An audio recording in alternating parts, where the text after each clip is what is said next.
ഇവിടുത്തെ സിനിമാ തിയേറ്ററുകളിൽ പോയി സിനിമ കണ്ടിട്ടുണ്ട്, ഇവിടുത്തെ ഹോട്ടലിൽ ഭക്ഷണം കഴിച്ചിട്ടുണ്ട്, ട്രെയിനിൽ നിന്ന് ഇറങ്ങിയിട്ടുണ്ട്. പിന്നെ നമ്മുടെ ഈ അങ്ങ് പറഞ്ഞ പോലെ ലൂസിഫറിൻ്റെ രണ്ടാം ഭാഗമെന്ന് വിശേഷിപ്പിക്കാവുന്ന എമ്പുരാൻ ഒരു ഹ്യൂജ് ഫിലിമാണത്. ഒരുപാട് കാലം കഴിഞ്ഞിട്ടാണ് ഞാൻ ചെങ്ങന്നൂർ വരുന്നത്. അങ്ങനെ അതിനൊരു സന്ദർഭം ഉണ്ടാക്കി തന്ന അങ്ങേക്ക് ഒരു സ്പെഷ്യൽ നന്ദി പറഞ്ഞു. സിനിമയിൽ ഒരുപാട് റെവല്യൂഷൻ ഉണ്ടാക്കിയ ആൾക്കാരാണ് മലയാള സിനിമ ഇൻഡസ്ട്രി. നിങ്ങളെ വിശ്വസിച്ചാണ് ഞങ്ങളിവിടെ ഇരിക്കുന്നത്. മന്ത്രിമാരെ മറ്റുള്ളവർ ഇൻ്റർവ്യൂ ചെയ്യുന്നത് വളരെ സ്വാഭാവികമാണ്. എന്നാൽ ഇവിടെ ഒരു മന്ത്രി സിനിമാ താരത്തെ ഇൻ്റർവ്യൂ ചെയ്യുകയാണ്. സാംസ്കാരിക വകുപ്പ് മന്ത്രി ശ്രീ സജി ചെറിയാൻ നടൻ മോഹൻലാലിനെ ഇൻ്റർവ്യൂ ചെയ്യുന്നു. ഇവിടെ സരസ് മേളയ്ക്ക് ചെങ്ങന്നൂരിൽ മുഖ്യാതിഥിയായി എത്തിയതാണ് ശ്രീ മോഹൻലാൽ.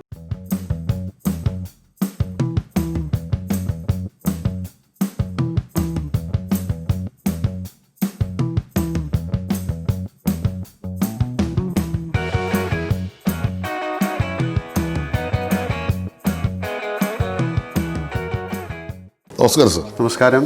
ഞാൻ ഒരുപാട് കാലത്തിന് ശേഷമാണ് ഇങ്ങനെ ഒരു ഇൻ്റർവ്യൂവിൻ്റെ ഫ്രണ്ടിൽ ഇരിക്കുന്നത്. സാറേ, ഞാൻ തന്നെ ഇൻ്റർവ്യൂ അല്ല, ശരിക്കും പറഞ്ഞു കഴിഞ്ഞാൽ ഒരു സാറിനെ പറ്റി ഒരു ഡോക്യുമെൻ്റ് തയ്യാറാക്കണമെന്ന് ഞാൻ ആഗ്രഹിച്ചു. ഓക്കെ.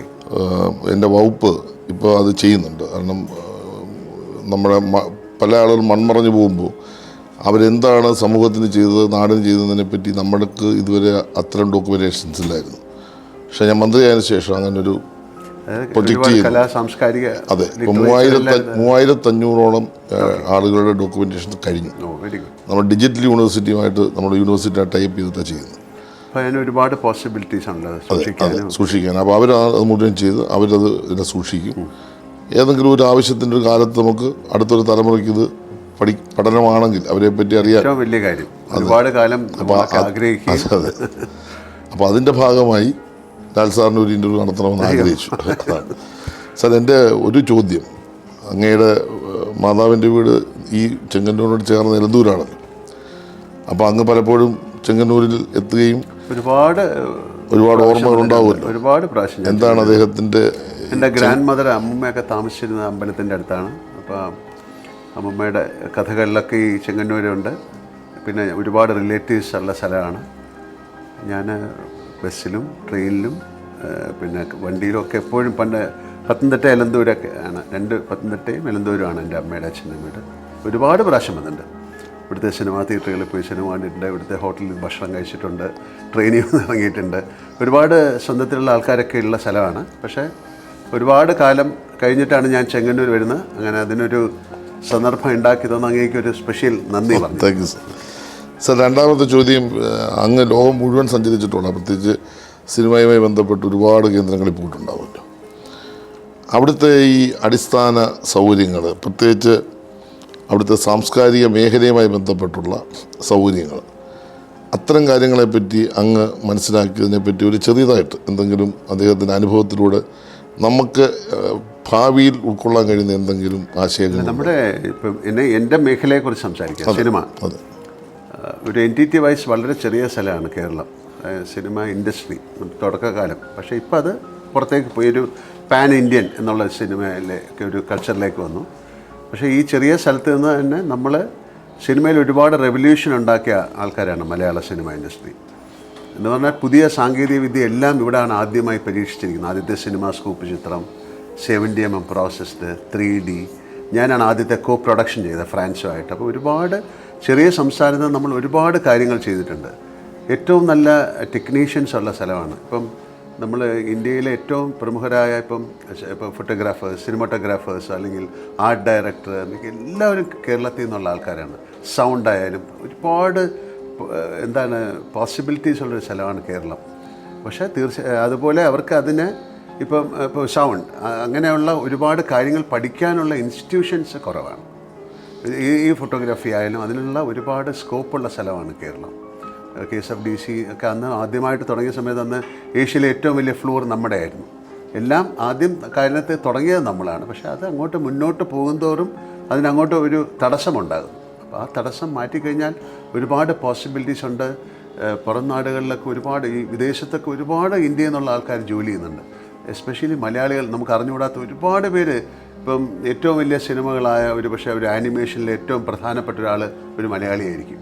ഞാൻ ഒരുപാട് പേരെ മീറ്റ് ചെയ്തിട്ടുണ്ട്. അപ്പോൾ അവർക്കൊക്കെ ഈ ഒരു കാര്യമുണ്ട്, നമുക്ക് ഇത് പഠിക്കാനുള്ള സാങ്കേതിക വശങ്ങൾ പഠിക്കാനുള്ള ഒരുപാട് ഇൻസ്റ്റിറ്റ്യൂഷനോ കാര്യങ്ങളോ കേരളത്തിലില്ല. സാറേ, ഞാനിപ്പോൾ മന്ത്രി എന്നുള്ള നിലയിൽ നമ്മുടെ ഗവൺമെൻറ് KSFDCയെ ഒരു മികച്ച ഷൂട്ടിംഗ് സെൻ്റർ ആക്കുന്നതിന് വേണ്ടിയുള്ള ഒരു വികസനം ഇപ്പോൾ നടത്തുക. 80 കോടി രൂപയുടെ വർക്ക് നടന്നുകൊണ്ടിരിക്കുന്നു. ഇപ്പോൾ ഒരു 80 കോടി രൂപ വീണ്ടും അനുവദിച്ചു. ഏറ്റവും മോസ്റ്റ് മോഡേൺ ഡോക്യുമെൻറ്റ്സ് ഉൾപ്പെടെ ഒരു നല്ല സിസ്റ്റം. സാറ് പറഞ്ഞ പോലെ ആദ്യം തുടങ്ങിയത് നമ്മളാണ്, ഏറ്റവും നല്ല ഫ്ലോർ നമ്മുടെ ആയിരുന്നു. പക്ഷെ പിന്നീട് അത് KSFDC തുടങ്ങിയ സമയത്ത് ഞാൻ ഷൂട്ടിംഗ് തുടങ്ങിയ ആളാണ്. അവരുടെ ക്യാമറയിലാണ് എൻ്റെ ഷോട്ട് എടുക്കുന്നത്. അപ്പോൾ പക്ഷെ പിന്നീട് അത് നമുക്ക് നല്ല ലാബ് ഉണ്ടായിരുന്നു, മറ്റുള്ളവരോടൊപ്പം നമുക്ക് കിടപിടിച്ച് നിൽക്കാൻ പറ്റില്ല. ഇപ്പം നമ്മൾ അതിലേക്ക് വരുമ്പോൾ അവിടത്തേക്ക് നമുക്ക് പുതിയതായി ഇപ്പോൾ ആനിമേഷനെ പറ്റി സാർ പറഞ്ഞു, സൗണ്ട് സംവിധാനത്തെ പറ്റി പറഞ്ഞു. നമുക്ക് കുറച്ചുകൂടി നമുക്കവിടെ എന്താണ് നമുക്ക് മറ്റുള്ള രാജ്യങ്ങളുമായി കമ്പയർ ചെയ്യുമ്പോൾ അല്ലെങ്കിൽ സിനിമാ രംഗത്ത് നമുക്ക് അഡോപ്റ്റ് ചെയ്യാൻ കഴിയും. സിനിമയും കൂടെ കേരളത്തിലേക്ക് കൊണ്ടുവന്ന, അതാണ് ഞാൻ ചോദിച്ചത്. മറ്റു സിനിമ കേരളത്തിലേക്ക് വരാൻ അങ്ങേക്ക് എന്താണ് നിർദ്ദേശമുള്ളത്? തീർച്ചയായിട്ടും ഷൂട്ടിംഗ് ഫ്രണ്ട്ലി ആകണം. അതാണ് ബേസിക്കലി ഷൂട്ടിംഗ് ഫ്രണ്ട്ലി ആയിട്ടുള്ള. പിന്നെ നമ്മുടെ സ്റ്റേറ്റിന് ഒരുപാട് സഹായങ്ങൾ ചെയ്തു കൊടുക്കാൻ പറ്റും.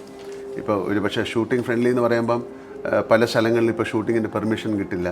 അപ്പോൾ അതുപോലുള്ള പോസിബിലിറ്റീസ്, ഒരു സിംഗിൾ വിൻഡോ ആയിട്ടുള്ള ഒരുപാട് കാര്യങ്ങൾ ചെയ്യാം. പല സംവിധാനങ്ങളും വേറെ സ്റ്റേറ്റുകൾ ചെയ്യുന്നുണ്ട്. പിന്നെ ഇതൊരു ഇൻഡസ്ട്രി ആയിട്ട് ഡെവലപ്പ് ചെയ്യണം. അതായത് ഒരു വ്യവസായമായിട്ട് ഇതിനെ നമ്മൾ കാണണം. കാര്യം ഒരുപാട് പോസിബിലിറ്റീസ്. കാര്യം ഒരു വ്യവസായം, ഇൻഡസ്ട്രി എന്ന് പറയുമ്പം അതിലേക്ക് ബാക്കിയുള്ള ഇൻഡസ്ട്രിക്ക് കിട്ടുന്ന ഒരുപാട് ആനുകൂല്യങ്ങൾ സിനിമയ്ക്കും കൂടെ കിട്ടുന്ന രീതിയിലായി കഴിഞ്ഞാൽ ഒരുപാട് പേര് പുതിയ പുതിയ സംരംഭങ്ങൾ തുടങ്ങാൻ താല്പര്യപ്പെടും. ഒരു ബാങ്ക് ലോൺ ആയാലോ അല്ലെങ്കിൽ അങ്ങനെയുള്ള കാര്യങ്ങൾക്കൊക്കെ ഒരുപാട് പേര് അതിലേക്ക് വരാൻ തയ്യാറായി നിൽക്കും. അല്ലെങ്കിൽ അവർ പുറത്തേക്ക് പോകും, കിട്ടുന്ന സ്ഥലങ്ങളിലേക്ക് പോകും. ഇപ്പം എനിക്ക് തോന്നുന്നത് ഇപ്പം തെലുങ്കാന അല്ലെങ്കിൽ അങ്ങനെയുള്ള സ്ഥലങ്ങളിലൊക്കെ ഒരുപാട് ഫിലിം ഫ്രണ്ട്ലിയാണ് അവർ.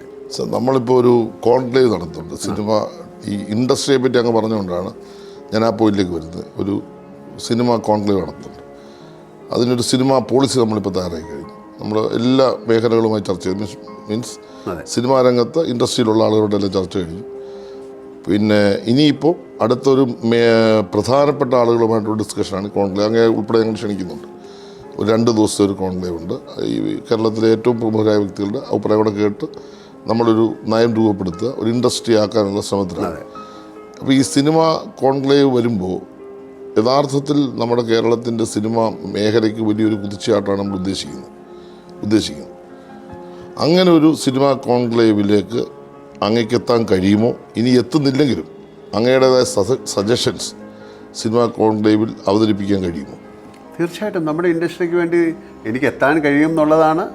എങ്ങനെയെങ്കിലും ഒരു പോസിബിലിറ്റി ഉണ്ടെങ്കിൽ ഞാൻ തീർച്ചയായിട്ടും വരും. Thank you sir. തീർച്ചയായിട്ടും അതിലേക്കുള്ള ഒരുപാട് സജഷൻസ് ഞങ്ങളുടെ ഭാഗത്തുനിന്ന് തീർച്ചയായിട്ടും ഉണ്ട്. കൊച്ചിയിലാണ് 47 വർഷമായിട്ട് ഞാൻ ഈ സിനിമയുമായിട്ട് സഞ്ചരിക്കുന്ന ഒരാളാണ്. അപ്പോൾ ഇതെൻ്റെ ഇൻഡസ്ട്രിയാണ്, എൻ്റെ ബ്രെഡ് ആൻഡ് ബട്ടറാണ്, എൻ്റെ പ്രൊഫഷനാണ്.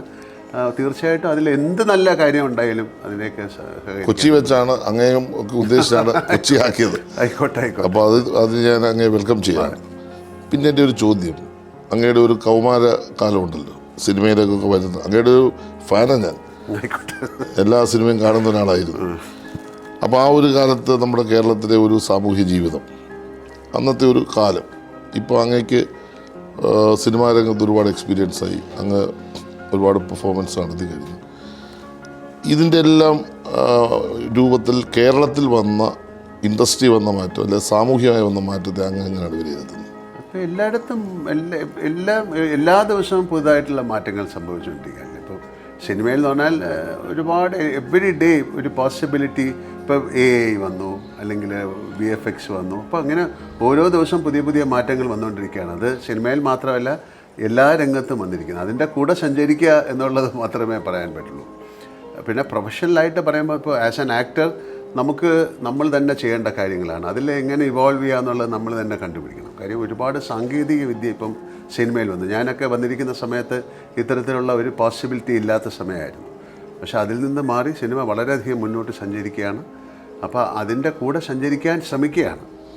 എൻ്റെ ഒരു കുസൃതി ചോദ്യം ചോദിക്കുന്നത് കുഴപ്പമില്ല. ഞാൻ ഈ മോഹൻലാൽ എന്ന് പറയുന്ന ആളിനെ പിന്നെ 2018 നേരിട്ട് വിളിക്കാമെന്ന് ലൂസിഫർ സിനിമ വണ്ടി അങ്ങ് ഓർമ്മയുണ്ടാവും. അങ്ങ് വളരെ എന്താ പറയുന്നത്, ഈ കർട്ടന് പുറകെ നിൽക്കാൻ ആഗ്രഹിക്കുന്ന ഒരാളാണ് എനിക്ക് തോന്നുന്നു. ഞാനിത് അദ്ദേഹത്തോട് ഇടയ്ക്ക് ഒരു പ്രാവശ്യം കണ്ടപ്പോൾ ചോദിക്കുകയും ചെയ്തു. ഈ കഥാപാത്രങ്ങളിലേക്ക് വരുമ്പോൾ എങ്ങനെയാണ് ഈ കത്തിന് പുറകെ നിൽക്കുന്ന ഒരാൾ എങ്ങനെയാണ് ഈ കഥാപാത്രങ്ങളിലേക്ക് വരുമ്പോൾ ഒരു വിശ്വപ്രതിഭയായി അങ്ങ് മാറുന്നത്? എനിക്ക് അത്ഭുതം തോന്നുന്നതാണ്.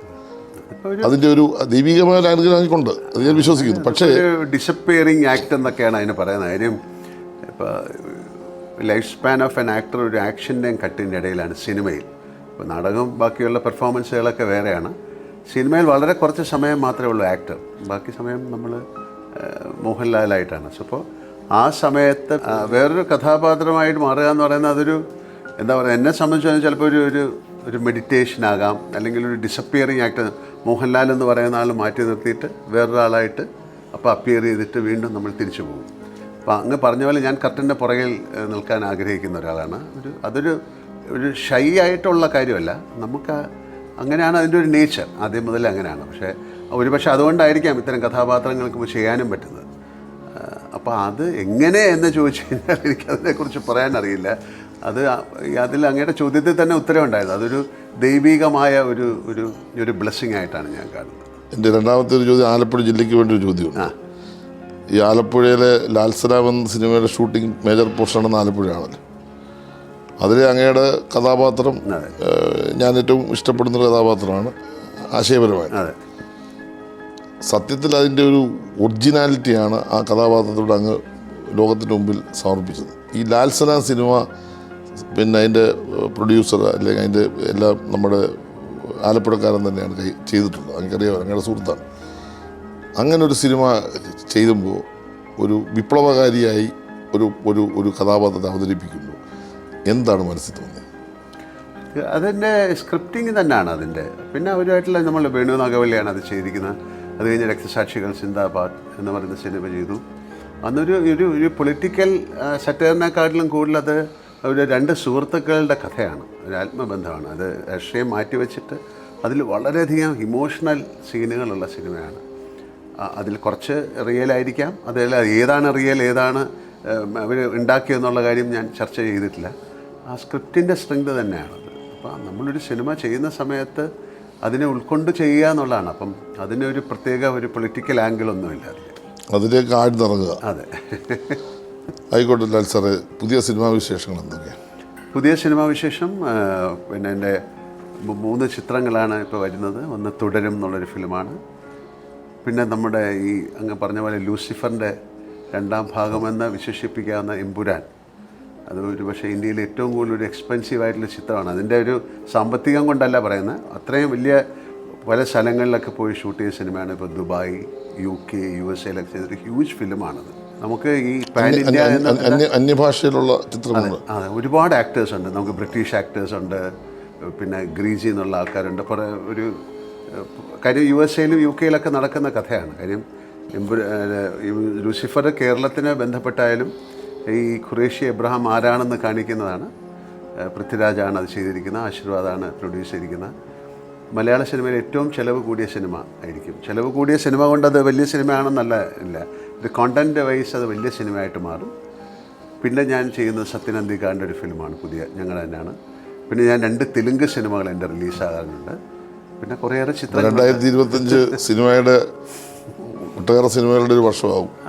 ഒട്ടേറെ സിനിമകൾ ചെയ്യാം. ഈ കേരളത്തിൽ ഏറ്റവും കൂടുതൽ അങ്ങ് ഇഷ്ടപ്പെടുന്നത് യങ്സ്റ്റേഴ്സാണ്. അതിൽ അങ്ങയുടെ സിനിമ അഭിനയം ഒരു ഘടകമാണെങ്കിലും പുതിയ കുട്ടികൾക്കും ഭയങ്കര ആവേശം.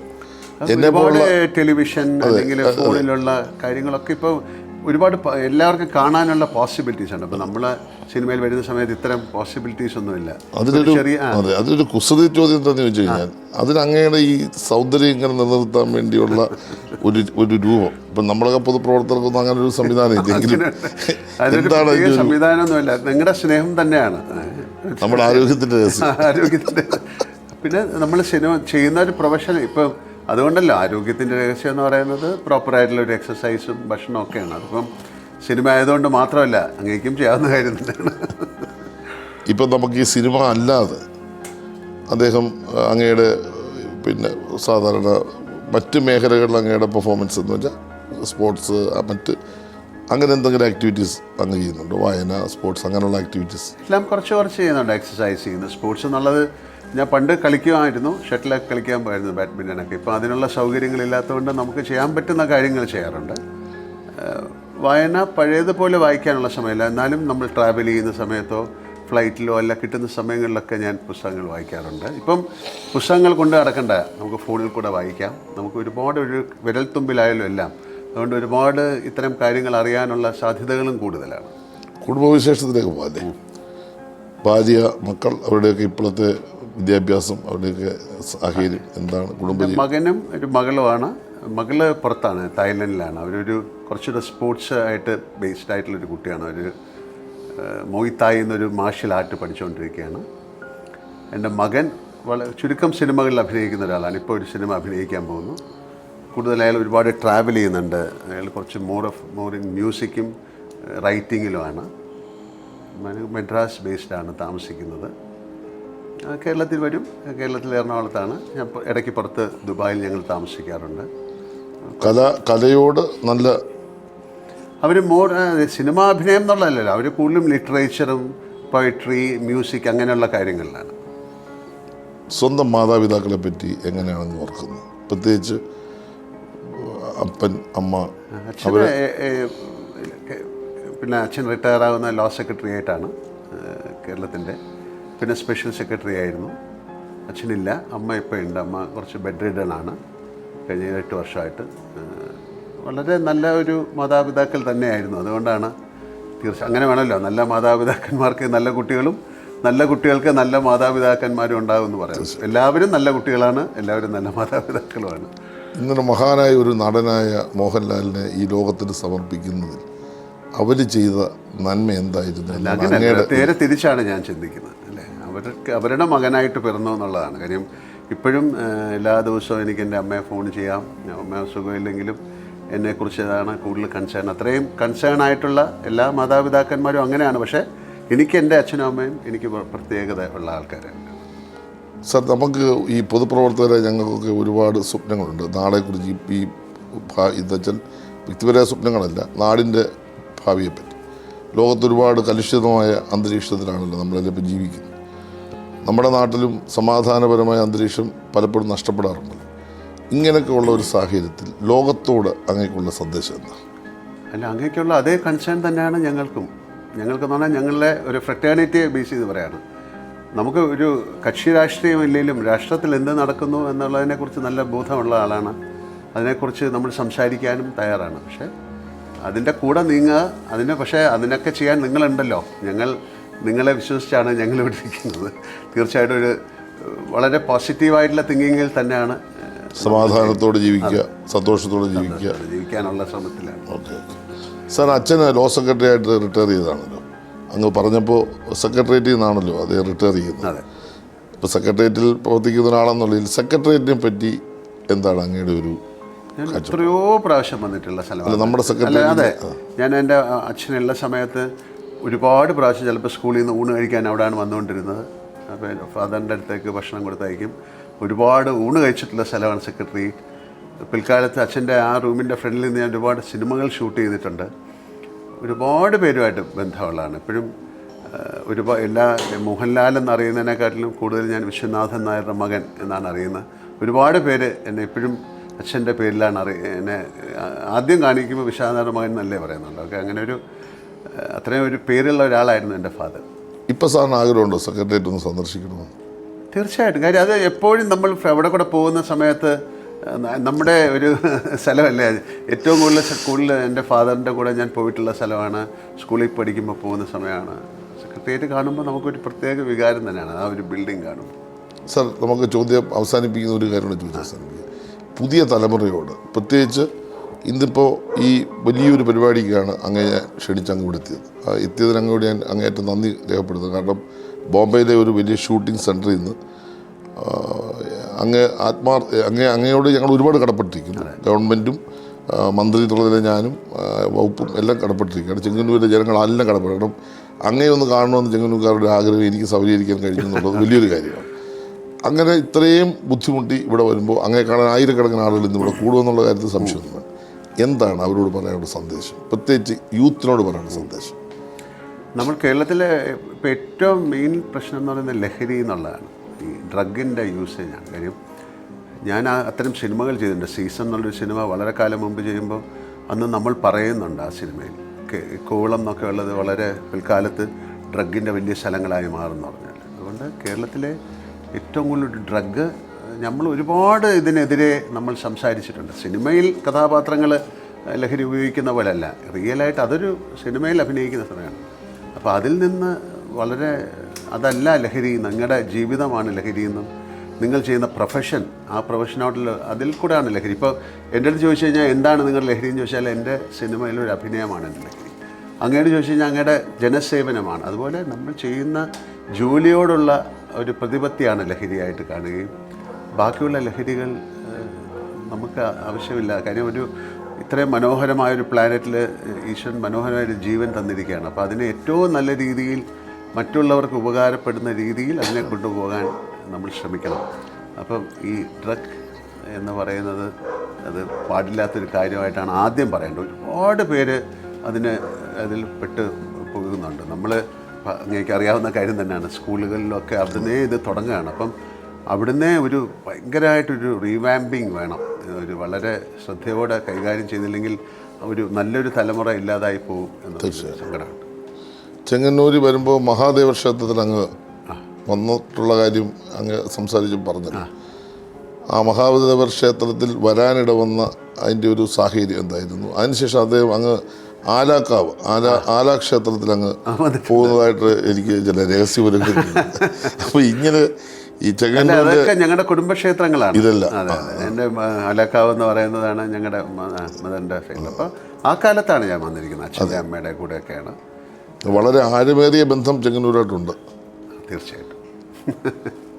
അതുകൊണ്ടാണല്ലോ ഞാനിപ്പോൾ ഇവിടെ ഇരിക്കുന്നത്. അന്ന് വിശിഷ്ടാതിഥി പങ്കെടുക്കുന്നത് നമ്മുടെ കുടുംബശ്രീ ദേശീയ സരസ് മേളയാണ്. ഇന്ത്യയിലെ എല്ലാ സ്റ്റേറ്റിൽ നിന്നുമുള്ള ആളുകൾ പങ്കെടുക്കുന്ന ഒരു നാഷണൽ ഫെസ്റ്റാണ്.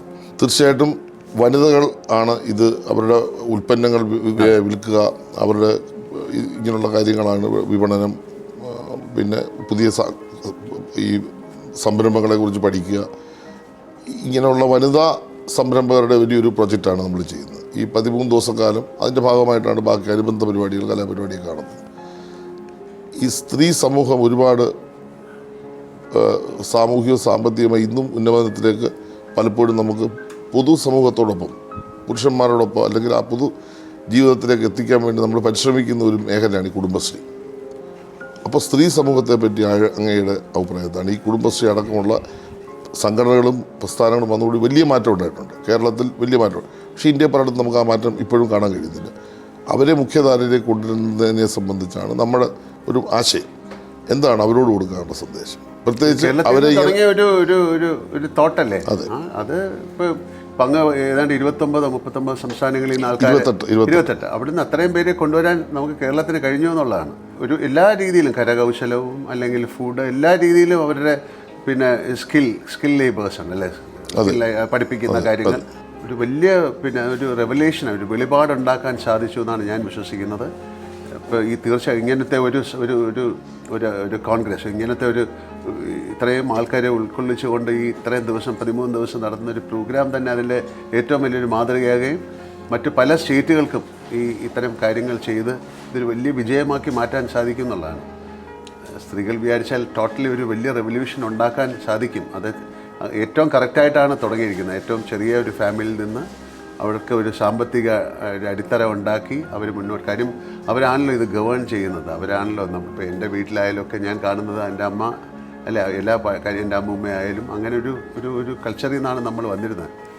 അത് ഇടയ്ക്ക് എവിടെയോ മിസ്സായി. അതിനെ വീണ്ടും തിരിച്ചു പിടിക്കാനുള്ള ശ്രമത്തിൽ കുടുംബശ്രീ എന്ന് പറയുന്ന വലിയൊരു മിഷനാണ്. അതിന് എല്ലാവിധ ആശംസകളും ഞാൻ അർപ്പിക്കുന്നു. Thank you sir. Thank you sir. ഇത്രയും സമയം പങ്കെടുത്തതിന് വളരെ